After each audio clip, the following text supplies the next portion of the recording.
Welcome back, everyone. Today, we're going to be talking about Red Famine by Anne Applebaum and why you should read it if you haven't already. This book came out in 2017. It's approximately 496 pages long. It won a Pulitzer Prize for nonfiction in 2018. I believe I first read it in 2018, which was probably a fairly young age to read this, but I was an adult, and it was about time to start diving into these kind of darker aspects of humanity.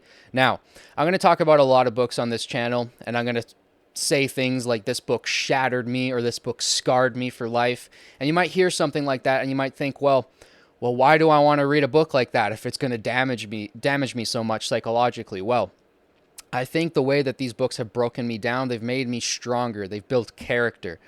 And then when you read about snakes, you can see them in the world better.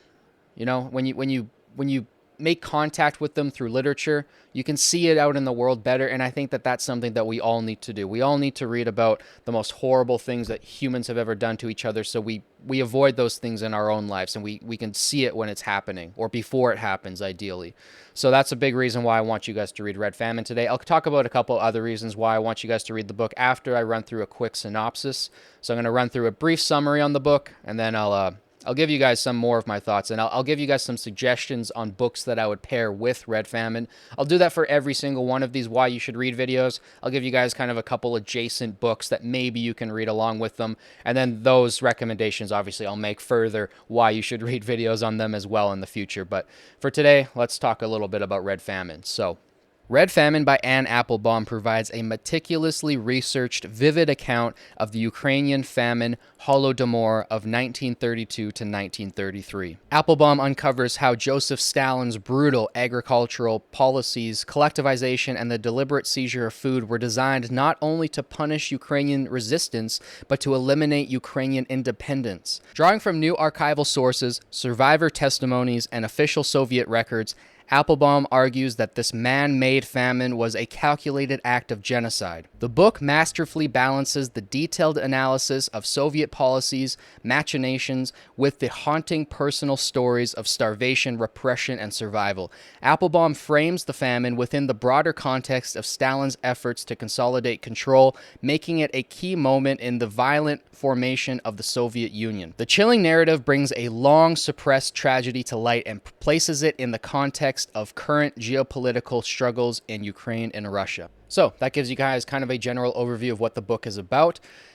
A big reason why I want people and need people to read this book is because the amount of people that I meet in life that know about the Holocaust but not the Holodomor is frightening to me. Like, it's shocking, and it scares me. And I want more people to read about the Red Famine of 1932 to 1933, and the other famines that the Soviet Union imposed on its people.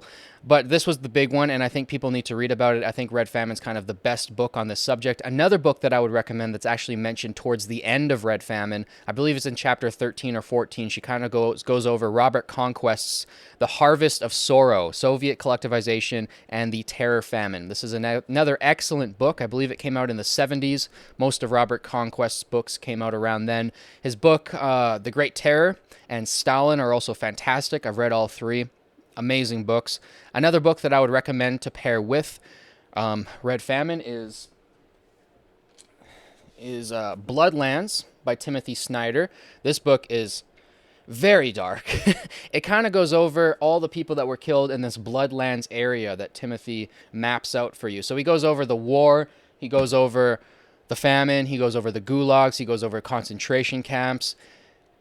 Just the worst things that have ever happened in human history. That Bloodlands area, the way he details it out is very dark, but I highly recommend reading that book alongside Red Famine, and two other books from Anne Applebaum. So she kind of has a trilogy of books. She has more than just 3 books, but she kind of has a trilogy of 3 books that are kind of her most popular books. So Red Famine is obviously the most popular. There's also Gulag, which kind of details the history of the Gulag camps, and Iron Curtain, which kind of details Soviet Russia kind of post-World War II. So both of those books are fantastic. I highly recommend pairing them with Anne Applebaum's Red Famine, and I will be making full videos on why you should read those books in the future because they deserve their own videos. A couple things that I want to highlight with Anne Applebaum's Red Famine. So I think I mentioned it previously that I read this book when I was 18 years old, a year after it came out. I recently reread it a couple weeks ago.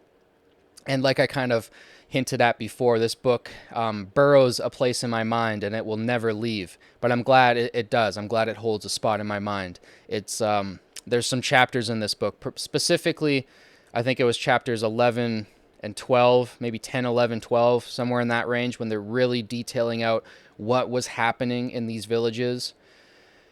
It's horrifying. I can't talk about any of it right now, and I would be kind of spoiling the book a little bit anyways, but I can't even talk about the things in those chapters, any parts of those chapters I can't even talk about right now in this video because my video would be taken down immediately. They're just too gruesome. So this book is terrifying. Approach it with caution. If you're a little bit squeamish, approach those chapters with ease. They're very dark, but I think everybody needs to read this book, seriously.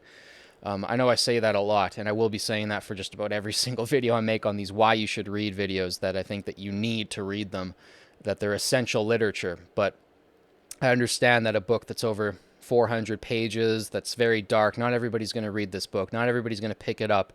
And I hope today I've presented a case on why you need to pick it up. It's one of those tragedies, like you read about the stories of children and what they went through during this famine, and these people need to be remembered. They need to be remembered, and I'm so glad that Anne Applebaum wrote this book. It's a harrowing thing to do, and she definitely deserves that Pulitzer Prize win. Like she deserves all of the awards for this book.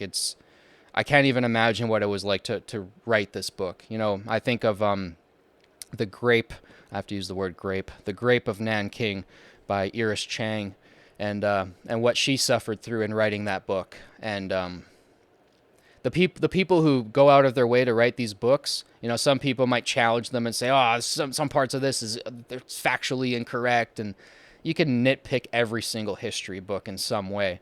But the people who go out and write these books, you have to have a tremendous amount of respect for them and what they put themselves through mentally to read about all of these horrible things that humans have done to each other. And for her to put this in a book that's so well worded and concise and easy to read for the most part. I mean, if you went back into the archives and you were looking at photos and videos and reading the first-hand accounts and talking to the survivors yourself, it would be a much harder experience on your psyche. So the fact that you can just do it through this book is actually fantastic. So please go out and read Red Famine if you haven't. If you've read it, or if I convinced you to read it and you're coming back to this video, let me know down in the comments what you thought about it. I love chatting with you guys down there.